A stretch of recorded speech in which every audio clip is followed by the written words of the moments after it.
काय आहे की महाराजांचं लॉजिक किंवा अनुमानशास्त्र फार तगडं होतं. महाराजांनी बघा, इंग्रजांनी आपल्यावर एक नाही दोन नाही 150 वर्ष राज्य केलं. बरोबर. आणि हे महाराजांनी आधीच ओळखलेलं होतं. दस्तूरखुर्द महाराजांच्या तोंडी एक शब्द टाकलेले आहेत त्यावेळेच्या बकरकरांनी, की हे इंग्रज टोपीकर साहुकार जात वेळ प्रसंगी तुमच्या डोळ्यातील काजळ चोरून येतील आणि त्याच कामाचा रोजमोला तुम्हाला मागतील.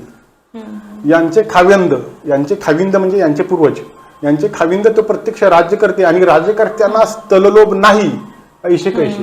बरोबर. म्हणजे हे इंग्रज आहेत ना, हे स्थलाची किंवा जमिनीची आस धरून आलेले आहेत आणि यांच्यापासून सावध राहा.